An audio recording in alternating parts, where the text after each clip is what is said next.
Mwite Marina Deborah, umwe mu bakobwa beza, bateye neza, bafite ijwi ryiza ndetse kandi bakunzwe n'umubare mwinshi w'Abanyarwanda. Marina Deborah ni umuhanzikazi ubarizwa muri lebo ya The Main Music. Akaba ari umuhanzikazi ukunzwe cyane ndetse kandi uzwiho kugira ijwi ryihariye, ndetse ikirenze ibyo ni umukobwa uzi kwitwara neza ku rubyiniro, ndetse kandi uzwiho no kumenya uburyo bwiza bwo kudistabinga showbiz nyarwanda. Uyu muhanzikazi yagiye akundwa mu ndirimbo ze zitandukanye harimo Marina, Kora, Madede ndetse n'izindi zitandukanye.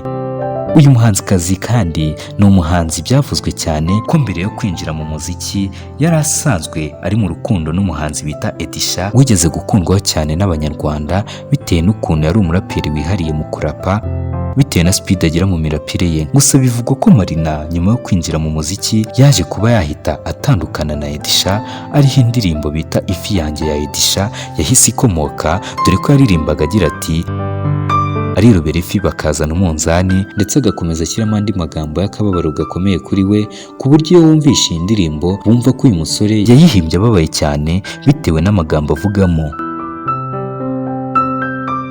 Umuhanzikazi Marina ukunzwe cyane kandi mbere yo kubarizwa muri lebo ya The Main Music akaba ari umuhanzi wari usanzwe umanagingwa na Uncle Austin, ndetse kandi uko Marina yahuye na Uncle Austin ushatse wavuga ko bahuye mu buryo busekeje bitewe n'urwego ubu Marina ariho, dore ko ngo bahuriye mu kiganiro Uncle Austin yajyaga ategura cyacaga kuri radiyo, maze umuntu wese ufite impano agahamagara kuri radiyo Uncle Austin akoraho maze akaririmba mu buryo bwo kugaragaza impano.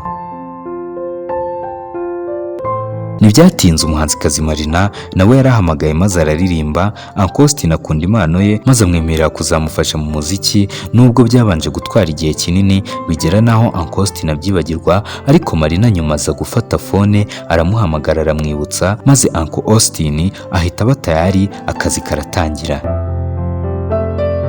Umuhanzikazi Marina aza kuba yatangira kumanagingwa na Uncle Austin, maze nyuma aza kwimurirwa muri lebo ya The Main Music ariho abarizwa kugeza na n'ubu ngubu.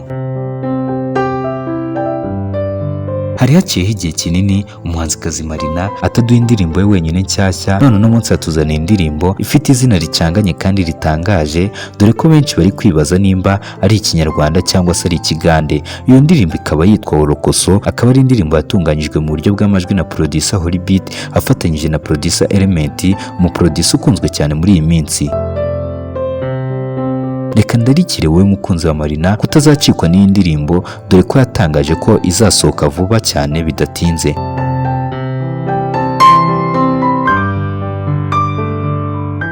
This is Slim Jesus Entertainment. Kora subscribe dukomeze tujyana ni 5 kuri 5. Mwibutsa ko nta handi wakora amakuru meza kandi yizewe atari kuri YouTube channel yacu Slim Jesus Entertainment. Kora subscribe dukomeze tujyana ni 5 kuri 5.